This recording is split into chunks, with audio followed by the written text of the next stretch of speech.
Hey guys, Logan and Nick from One Plus Armor here. We're going to do another lore review today.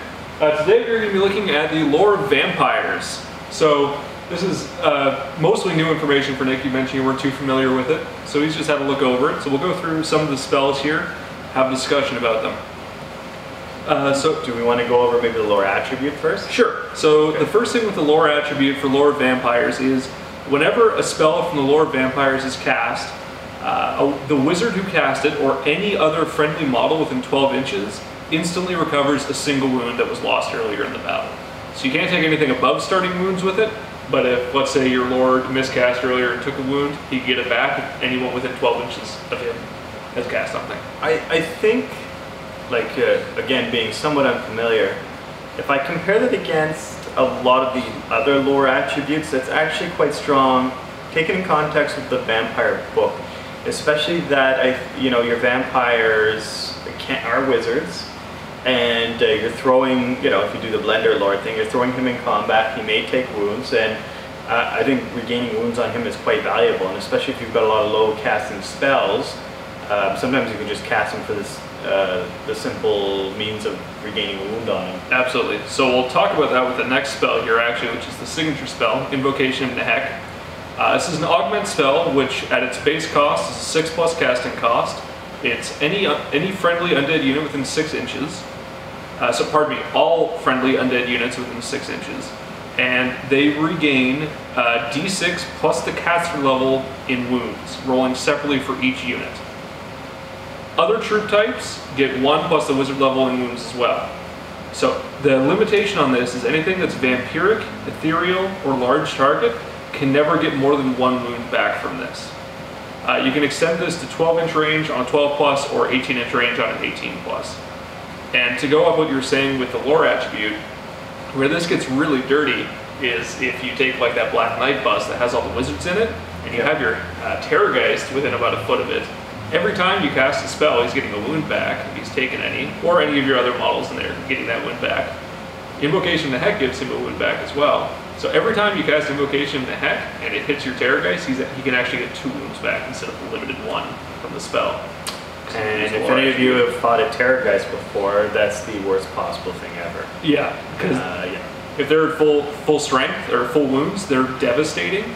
But once they get down to 2 or 3 wounds, they lose a lot of their punch.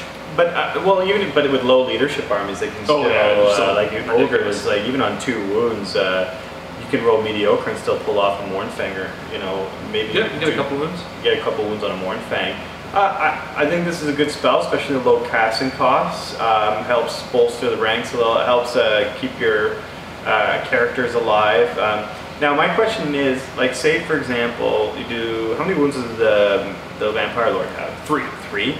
So, say for example you got him into a nasty fight and he's taken 2 wounds. Yep. Could you cast Invocation of Nehek on himself? He gains 1 wound from the spell and regains 1 wound as lore attribute? Yes. They stack? Correct. Yes. Okay, that's, I think that's quite powerful actually. It's pretty dirty. So the other common way you see this used is if you're running the Black Knight bust kind of thing. You have your Vampire Lord as a level 4 in there usually, since you can't really afford a Blender Lord and a Master Necromancer. Yeah. So you have him in there. Even if he only summons 1 wound back, so you roll a 1 on that d6, that's 5 total. So you're getting a full rank of your knights back. Yeah, that's... And a wound for every single character that's in there as well. Yeah, so it's crazy. And that being the signature spell means you're guaranteed to have it. Yep. You're not worried, like, some armies, the ones that design themselves around Purple Sun or whatnot, if they're not lore masters, they're still relying on rolling Purple Sun, and it can happen in some games that they don't. Yeah. And it's not uncommon, since you can take the signature spell on multiple different guys within the same list, it's not uncommon to see a level 4 rolling whatever they can, and then all of the level 1s just taking this regardless. Yeah. Alright, so let's move on to the next one. The first spell is Van Hel's Danse Macabre. It's a 6+ to cast. It's an augment spell that targets a friendly undead unit within 12 inches. That target gets reroll to hit until the start of the caster's next magic phase, and if they're unengaged, they can immediately move up to 8 inches in the same way as a normal move made in the remaining move subphase. Okay, and it's a 12-inch? It's 12 inches, any unit within 12 inches, or if you do the empowered version, It's all units within 12 inches on a 12 plus. Okay. I think that's a good spell. And it depends again, I think, on what build you're running. Take everything with a grain of salt. If you're running the Horde list that I think we've seen with Logan in some of the battle reports, I think that's particularly dangerous since everything is close. They're all within that 12-inch range. So you throw that off, all of a sudden you're just in your face that much sooner. Yep.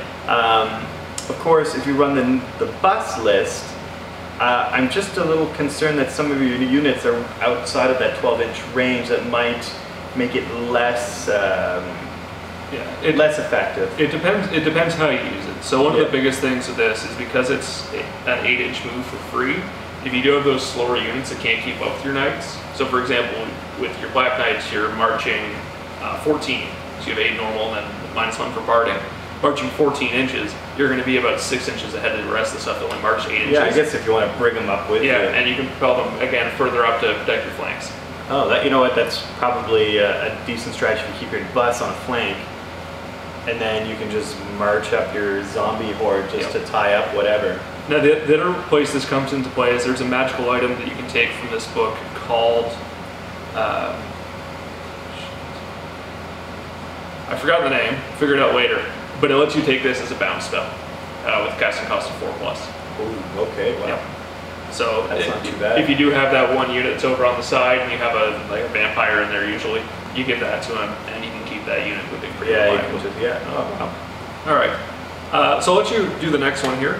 Alrighty, so the second spell of the Lore of Vampires is Hellish Vigour. This is cast on an 8. It's an augment spell that targets all friendly undead units within 12 inches. The unit targets a friendly undead. Oh, the empowered one is all I need to get my glasses. Targets a friendly unit within 12 inches. The unit rerolls failed to wound rolls in close combat until the start of the caster's next phase. The wizard, like Logan mentioned, can choose to have it target all friendly undead units within 12, and the casting value is increased to 16. So my first impression here is this really depends. It's rerolling to wound is obviously very good, and I think if you're running, like Logan mentioned, the Black Knight bus, that's just excellent. Or the Grave Guard, but I don't know, they have great weapons. So they're wounding on 2s most of the time. Yeah. Same with the Black Knights. So if they're charging in with lances, they've got strength 6. They're usually wounding pretty easily, and the lords usually have strength 6 or 7. Where this can also be really nasty is if you have basically any low strength unit that's in combat with something that's high toughness but low armor. So monsters, for example. Yeah. So only wounding on 6s, but you've got a ton of attacks. That's a very good point. Something with high toughness, low armor. This can really help and add some punch. And if you stack that with Van Hells as well, even zombies turn into pretty killer units. So they are hitting on 5s, but it's 5 re-rolling. Yeah. And then they're wounding on whatever it might be, but also re-rolling. So you're effectively doubling the amount of damage they can do. Absolutely. If you're running in like a horde, you're still getting a bunch of attacks, and this is not bad considering these are zombies. These are the weakest thing you're just throwing at somebody, and if they're now starting to cause damage, the opponent's in some trouble at least. Yep, for sure. Okay, well we'll go on to Gaze and Nagash. Sure. So this is the third spell, Gaze and Nagash. It's a 9+ casting cost. Gaze and Nagash is a magic missile with a 24-inch range. Does 2d6 strength 4 hits. The empowered version is a 48-inch range with a casting cost of 12+. Standard magic missile, I think they definitely have their place, especially with a lot of the chaff-heavy lists that we see, such as Wood Elves is a great example. If you guys subscribe to our channel if you like it, but if you check out one of our battle reports where Logan and John from Vermont, John Chastney, are going over the top table of the recent tournament, he runs a pretty kind of small unit, very mobile Wood Elf force, and this is where I see magic missiles come in quite handy, because it's only strength 4, it's 2d6, but if you throw off on average 7 wounding elves, you get 3s. You get 3s, you're wounding them with 3s, you get 5 wounds. you know, that could take off 1, 2, 3, if you're lucky, maybe 4 Wild Riders, and that goes a long way at reducing that unit's effectiveness, but also starting to put in a dent into that army. Yeah. Or even if you're tossing it at the Glade Guard or Way Watchers. Way Watchers at 20 points apiece. Yeah, because they're only usually 10 models in a unit, right? Absolutely. So it's enough to cause a panic test, even in a subpar rule. Absolutely, absolutely.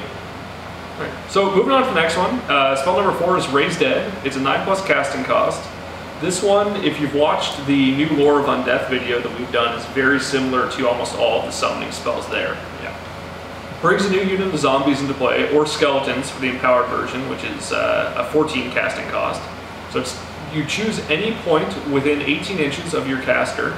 Does not need to be in line of sight or forward arc. Mm-hmm. You choose that point, you roll 2d6 and add 3, you get that many zombies. So it has the same limitations as the Lore of Undeath stuff. They have to be 1 inch away from units, buildings, impassable terrain.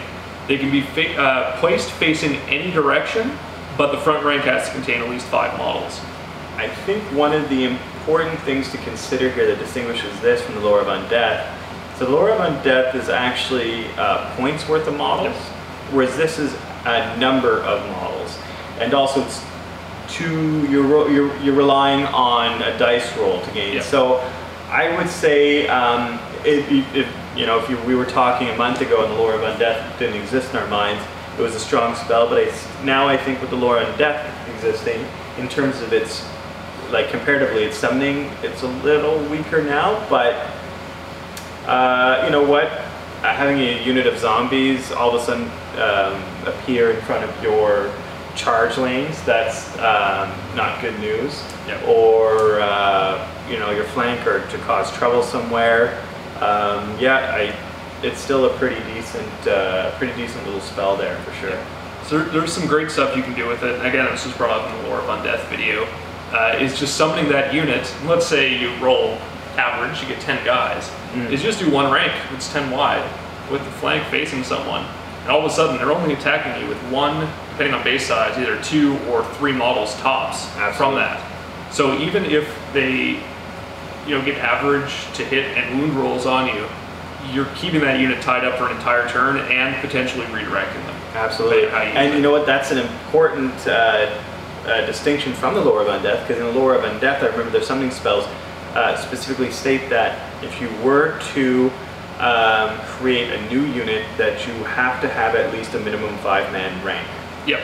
So this one gives you the option to do the cold conga lines tactics, whereas now the Lore of Undeath, you don't have that option. I don't know if that'll get FAQ'd anytime soon. Yeah, I think it's just different wording for the same kind of thing. Because this you still have to have it 5 wide, which you need to have in Lore of Undeath as well. Oh, okay. But I think the wording on this is leaves a little more permissive. I think it's the best term for it. Yeah, you're probably. So you can have that 1 rank that's 30 wide and it's perfectly within the rules. So the other place that this spell gets pretty nasty is specifically due to the fact it raises zombies. Oh. You'll almost never see anybody use skeletons from this, even though they can raise them and they're a little bit more durable. The reason for that is that zombies, with Invocation of Nehek, can be taken past the starting size of the unit. That's brutal. So you summon those 10 zombies with Raise Dead, with an average roll, then you do Invocation of Nehek. And not only do they get the D6 plus caster level, because they're zombies, 2d6 plus caster level. So you could virtually just create a whole new unit. You get, on average, between those 2 rolls, you're going to get 20 zombies in a single turn.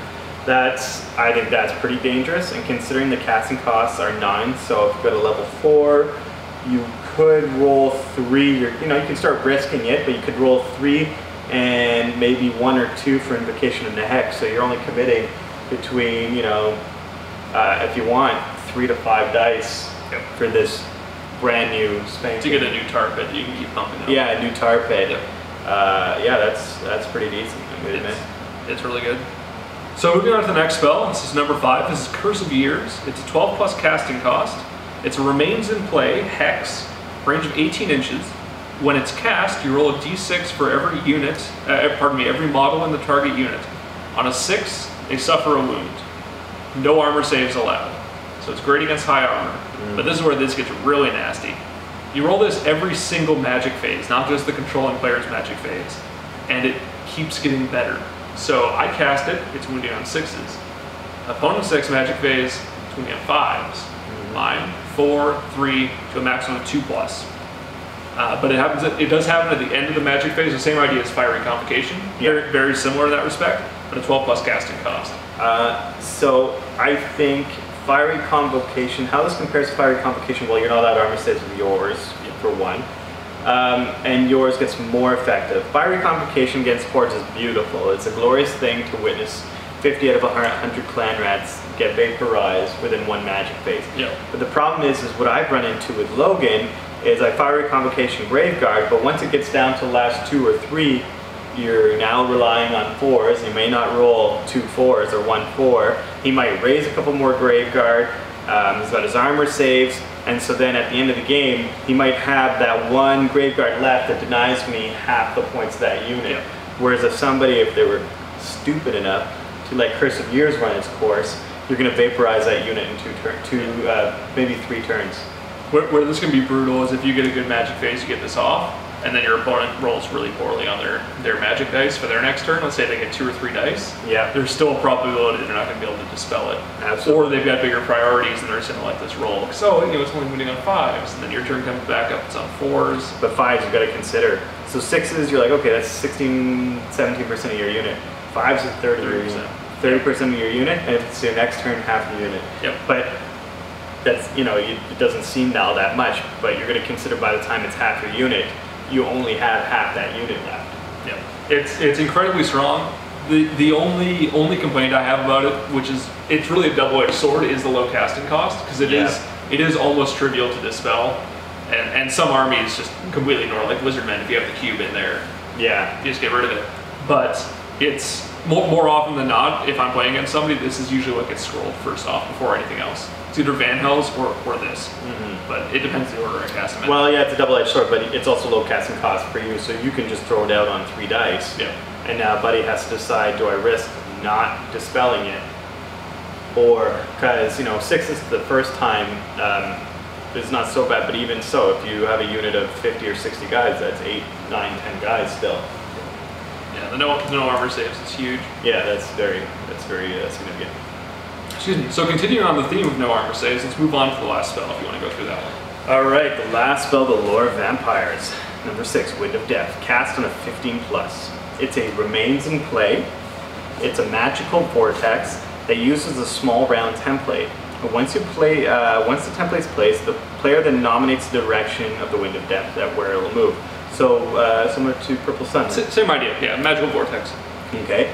To determine how many inches, you roll artillery die and you multiply that result by 3. So on average, you're looking at 15. Or well, I guess it's anywhere between 12 and 6. Somewhere around there. Yeah, 12 and 18. Any units beneath or passed over the template take D6 strength 3 hits for each rank of models. So, if it's 2 ranks, it's 2d6. If it's 3 ranks, it's 3d6. If but an important consideration here, with no armor saves. So D6, 2d6, strength, it's 3d6 depending on the number of the ranks. Strength 3 hits, no armor saves. If the result of the artillery dice is a misfire, you center it on the caster and roll scatter dice of d6.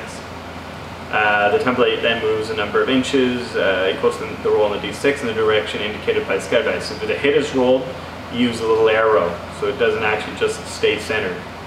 Anyway, in subsequent turns, the Wind of Death will move a number of inches determined by rolling an artillery dice in a random direction, determined by the scatter dice. If a misfire is rolled, it dissipates and is removed. The caster can choose to infuse the Wind of Death with more power, so it uses a large round template, and its strength is increased to 4, and it's on a 25+. This is, I'm going to say right now, this is not very nice at all. It's a fantastic horde killer, especially, so the great example is the Clan Rat Horde pushing the Scream Bell or something. Absolutely. Because you have like 8 or 10 ranks in there usually for a pretty big unit. So you've got 8d6, which is average 32-ish hits. Yeah. Moving on 4s, you're killing 16 rats.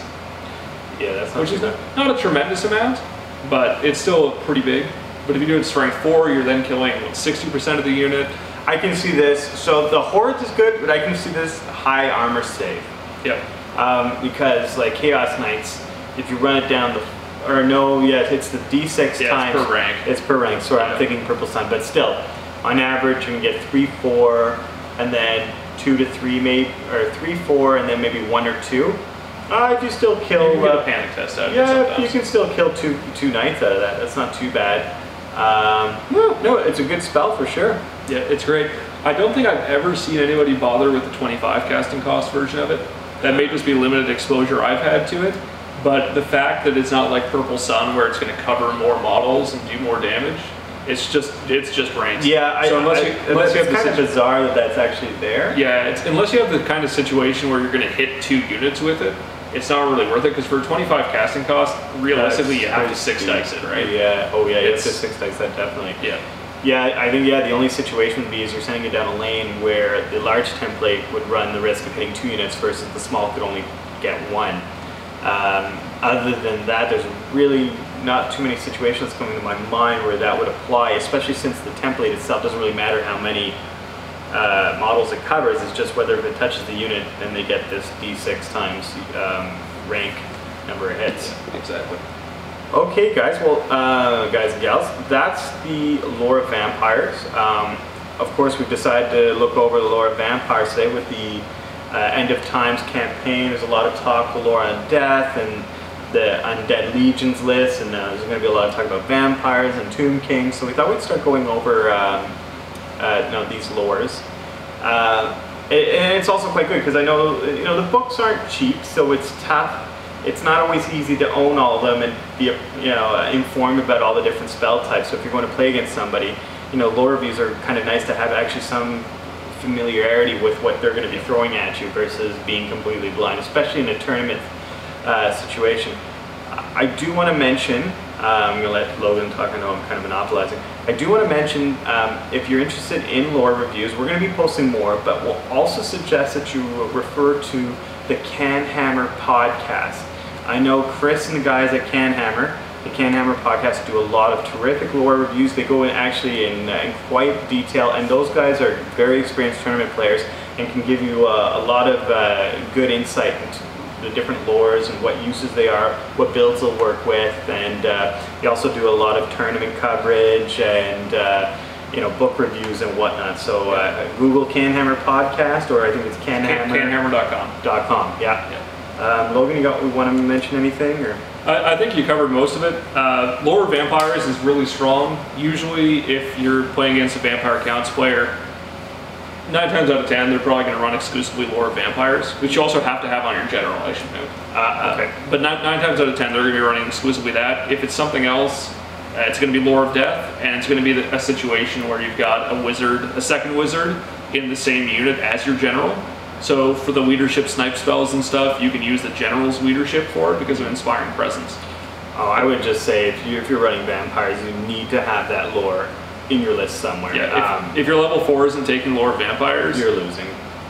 I don't know if I'd quite go that far. There are some setups for it, but it's usually a mistake unless you have a very specific thing. Just to be able to, heal your Terrorgeists or your Black Knights, or create 20 zombies on whim. Can you imagine, even if you have a Hell Cannon and that's causing you trouble, create 20 zombies, charge them in. They're not going to kill it, but they're going to distract it for a couple of turns. They're both unbreakable. It's going to sit there for a turn or 2. If the Hell Cannon doesn't roll well, it might sit there for 3 turns. Who knows? So definitely a strong lore if used by a decent general. Any other comments? No, that's about it. As Nick said, check out Canhammer. We are name dropping them pretty hard, but they've been great. We're partnered with them now, both in terms of their podcasting stuff and our videos, as well as the tournaments we're working on with Capital City Bloodbath and whatnot. Yeah, so we're definitely going to bolster our tournament coverage, but also our tournament reviews, or different strategy topics, because we're going to invite a lot of these guys over. They're going to do a lot of different videos with us where we can talk about maybe principles of list building, going to a tournament, whatnot. So that's definitely something that's coming up. There's also our Nagash campaign. Yep. And we're going to continue with like different lore reviews in our vlogs. If you're new to our channel and you like it, like I said, please subscribe. You know, we're not really doing this for the money. God knows you don't get into Warhammer. You don't get anything out of this. It's just the passion of playing with toy soldiers and sharing that with everybody else and getting the community going as excited as we are. So if you like what we do, subscribe and you'll get updated on our content. Yeah. All right. Thanks for watching. Thanks, guys.